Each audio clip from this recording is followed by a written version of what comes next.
You're at the title. What is up, guys? It's me, the ALE Double X Prince, and I've been working on this one for a while. And you read it. It's a two-part for the first time, and it's gonna be a rebooking of Jeff Hardy in 2020. One of the biggest downfalls of 2020 was obviously COVID-19, but the lack of building some of the stars that we know and love today. One of which particular is Jeff Hardy, who is officially went to jobber status because he lost a damn match to Jinder Mahal, who wasn't even on Raw last week, from what I hear. And yeah, it's really sad that they treat Jeff Hardy like a jobber when this guy single handedly was the biggest draw of 2009 before his eventual firing. But Jeff Hardy could have been a megastar, and part of the reason why Jeff Hardy probably wasn't pushed to the moon is because of his past. So, in a way, I could understand that, but you gotta think about it. Roman Reigns wasn't the perfect dude ever. Hulk Hogan wasn't the perfect dude ever. I'm not saying that Jeff Hardy is up to that level, but he could be, and he deserves to be given more TV time, given more time to shine. And part of the reason why I wanted to do this is because Jeff Hardy has been one of my all-time favorites. I started watching WWE around 2009, and Jeff Hardy was the biggest draw. Him and Punk were the stars of SmackDown, and it was amazing. So I want to do a rebooking of Jeff Hardy in 2020. How would I book Jeff Hardy different? Well, let's start at WrestleMania 36. So, how do we do this? So, we're constantly building up Baron Corbin versus Elias, similar to my Ultimate WrestleMania 36 rebooking. Check that out. And the when King Corbin throws Elias through the uh under like the floor, Elias should not be cleared to compete. Honestly, you gotta sell the injury better. But we don't see Jeff Hardy anywhere. The only time we ever see Jeff Hardy was his return at WWE backstage. But King Corbin comes to the ring at WrestleMania. He still wants a match, whether it's Elias or whoever. He just wants a match now. Elias comes out. He plays no more words, and Jeff Hardy comes out. Jeff Hardy returns. It's King Corbin versus Jeff Hardy. It's just a fun little 2 to 3 minute match just so everybody can remember Jeff Hardy. He wins the match. Jeff Hardy has his first ever singles match in WrestleMania history that he wins. So that's great. Jeff Hardy has his big WrestleMania moment, even though there's no crowd. Personally, I would have done the NXT roster in the crowd, uh, even though what's it called, they were told what to cheer, what to boo, but fuck it, we need some noise when it comes to WrestleMania. But anyways, Jeff Hardy is back once and for good. He's on SmackDown. He's having kick-ass matches, and he even qualifies in Money in a Bank by rolling up Sheamus like out of a sneaky victory. So Jeff Hardy will be part of the Money in a Bank ladder match. Who does he replace? Well, the winner, Otis, because Otis was a terrible Mr. Money in a Bank, and people seem to just forget about it. And basically, I would do the exact same Money in a Bank ladder match, just replace Otis with Jeff Hardy, which means that the winner will be AJ Styles, who I originally predicted was going to win back in 2020. Plus, AJ Styles is Mr. Money in the Bank. He kind of needs it after facing The Undertaker in a Boneyard match. So AJ Styles wins the Money in the Bank briefcase.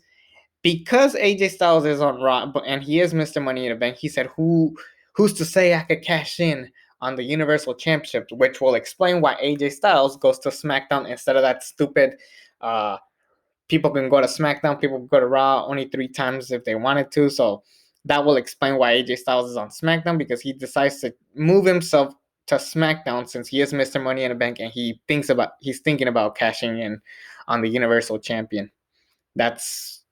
That'll explain something later. But around this time, we have an IC Championship tournament, like in real life. Uh, Sheamus screws over Jeff Hardy. He Through ever since Sheamus lost to Jeff Hardy, he's been mad that Jeff Hardy shouldn't be at the top when all he does is cause trouble. He's gonna screw himself over, and we're basically gonna do a similar story of his and alcohol problem. I heard that Jeff Hardy didn't have a problem with this angle, but I think it worked given the right circumstances. So it'll explain why Jeff Hardy is out, but uh the way we find out that Sheamus was the one responsible for it was because of the hacker. Remember that guy? Yeah, the hacker is the one who reveals that Sheamus was the one who planted Jeff Hardy, uh, who screwed over Jeff Hardy and framed him, which uh, makes Jeff Hardy furious. He comes back, beats the crap out of Sheamus. This does not lead to a match at Backlash. Instead, they just fight throughout the spring, have some back and forth matches. Sheamus wins, gets the upper hand on a few matches, but eventually they wrap it up in a bar fight on SmackDown eventually, where we'll keep that the exact same match, and we even tease Willow. Willow the Wisp. We'll tease Willow the Wisp eventually, and Jeff Hardy gets the upper hand and beats Sheamus. But Jeff Hardy is ready to be a top player once again. Throughout SmackDown, he constantly gets some more victories and eventually becomes the number one contender for the Intercontinental Championship. And at SummerSlam, we'll do Jeff Hardy versus AJ Styles for the Intercontinental Championship. I'll replace Mandy and Sonya Deville. Honestly, that match should have happened at Extreme Rules. Imagine those two girls fighting, but with candlesticks and chairs and tables. That match would be even better than originally was. I would make it, yeah, I would put it in Extreme Rules. I would replace whatever match because that show was terrible anyway, so who cares? But I would do Mandy and Sonya Deville at that show instead. Uh, yeah, I'll do that match instead of whatever. But the point is, Jeff and AJ Styles face at SummerSlam, where people will be watching SummerSlam. And Jeff Hardy wins. He gets his big victory. He wins the Intercontinental Champion. He stands tall. It's a big, epic moment. People are cheering. The piped in Thunderdome. It's whatever. But Jeff Hardy gets his big moment. Earlier or later on the show, the main event, it's going to be The Fiend, the Universal Champion, The Fiend. The Fiend beats Braun Strowman in that god awful swamp fight, and The Fiend becomes Universal Champion. Braun Strowman wants a rematch. It's no holds barred, but at the same time, people are sick and tired of The Fiend and Braun Strowman. And Paul Heyman talks to Adam Pearce. He makes an offer. He says, "What if the loser of the main event leaves SmackDown?" So the match is set. It's The Fiend versus Braun Strowman in the main event, no holds barred. The match ends with the ring breaking like in real life at Payback, and then Roman Reigns out of nowhere. We just hear Roman Reigns' themes like, what the hell's going on? Roman Reigns signs the contract and runs to the ring, spearing Braun Strowman, pins him 1, 2, 3. Roman Reigns is your new Universal Champion. You won't see that coming. Remember that tagline? That should have been how that match came about, not uh, waiting until Payback. That was stupid. The way they did it was brilliant, but if they were gonna do that, they should have just saved it for SummerSlam. I don't know why they waited a week later to do it at Payback. It was stupid. But anyways, that's not the point. Roman Reigns is the new Universal Champion. Jeff Hardy is the new Intercontinental Champion, and the first thing he does is uh, the SmackDown after SummerSlam, he issues an open challenge because everybody seems to be doing that. Cesaro comes out, does the open challenge. They go 15 minutes. Jeff Hardy wins, and people are starting to get into Cesaro, and they're slowly turning him babyface, which will eventually lead to his epic match with Seth Rollins at WrestleMania. Now, you're probably wondering, wasn't Cesaro the tag team champion at the time? We're not doing that angle because it was lame. I'm sorry, it was pretty lame. That run with Cesaro and Nakamura was pretty boring and lame, and I even forgot about it. Instead, I would give the tag team belts to, let's go with Andrade and Angel Garza because those guys deserved it. They were entertaining. And we could do a trade like Andrade and Angel Garza for the Miz and Morrison, and then we could do Street Profits versus Miz and Morrison. And I just want to see Andrade and Angel Garza tag team champions. We could say we did that. So it will be more entertaining to have those guys tag team champions. They're the ones who put Kofi through the table and give Big E his singles run. Speaking of Big E, he's in a feud with Sheamus currently, and King Corbin is in a feud with Matt Riddle, and AJ Styles still wants the IC belt. These six men are kind of like going throughout and beating the crap out of each other. So eventually, Jeff Hardy wants to prove that he is the greatest intercontinental champion of all time, and he's willing to put himself up to the test. And he's gonna take on all five of these guys in an intercontinental championship ladder match at Clash of Champions. Now you're probably wondering, what the hell is Sami Zayn? If you guys remember my what if Kevin Owens went back to NXT in 2020, we're going to follow that timeline. And if you should know this, Kevin Owens and Sami Zayn both go to NXT. You can check out that video right now as well. So, anyways, the 6-man ladder match happens. The winner is King Corbin. Yes, I'm going to piss off a lot of people, but I'm going to say this a million times. If you're going to have King Corbin end Kurt Angle's career, the least you could do is push him instead of just saying, "Oh, we fucked up." You got to own up to your mistakes sometimes. And King Corbin is not that bad in the ring. Look at that amazing match he had with Chad Gable in the King of the Ring final. So he could work. It's just giving him the right writing. So, anyways, King Corbin wins the ladder. Plus, he doesn't have to pin anybody, and that makes him an even cockier heel. And this pisses off everybody. Boo hoo. But the draft night, this is a very important day. It's going to be King Corbin versus Jeff Hardy for the Intercontinental Championship, a WrestleMania rematch. And King Corbin beats Jeff Hardy. Jeff Hardy walks backstage, super upset. But because Kevin Owens is not on SmackDown, Jeff Hardy's backstage, just sitting down thinking about his loss. There's going to be a contract signing between Jey Uso and Roman Reigns. As that's going on, Roman Reigns is walking. He passes Jeff Hardy, looks at him, and goes, huh, and then walks off.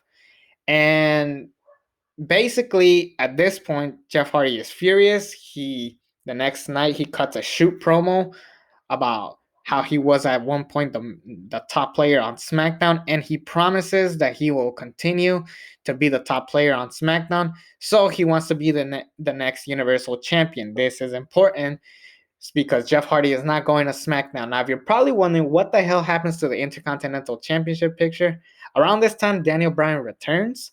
So why don't we have Daniel Bryan take the belt off of King Corbin, and then at Survivor Series, we do Bobby Lashley versus Daniel Bryan, where Bobby Lashley will beat Daniel Bryan, and it will be a way much better match than Sami Zayn and Bobby Lashley anyways.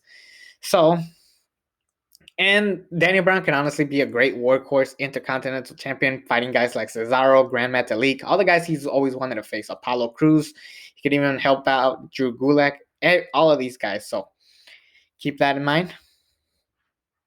Anyways, next up, so Roman Reigns is continuously like not accepting Jeff Hardy's chance, saying that Jeff Hardy was in the past. It's time to focus on the future and talk about the next top players. I made Jey Uso a star. He could agree more than anyone.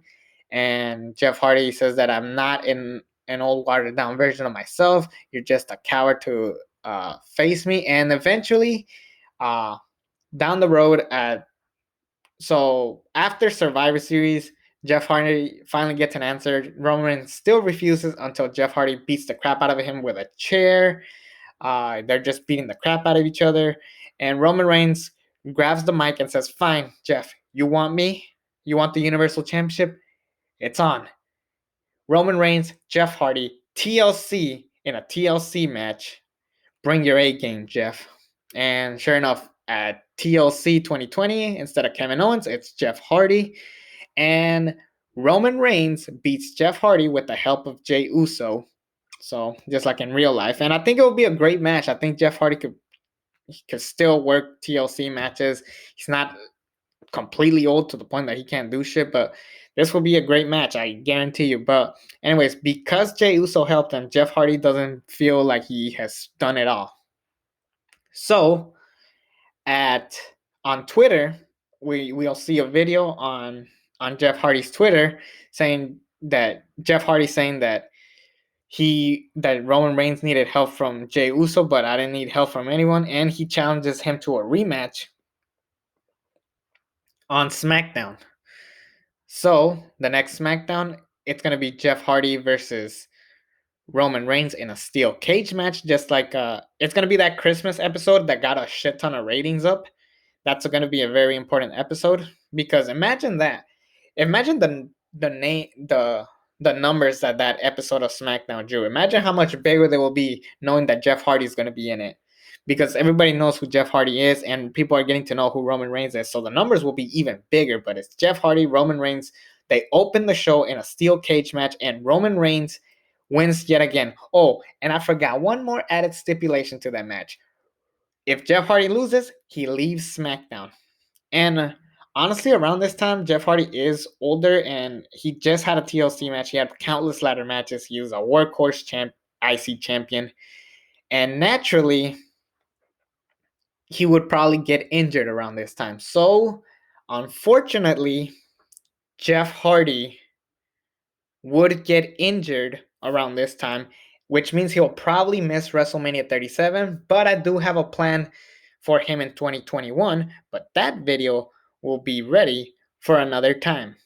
Join me for part 2 of Rebooking Jeff Hardy. And it's me, the ALE Prince. Subscribe to this channel if you haven't already. And until then, I'm out.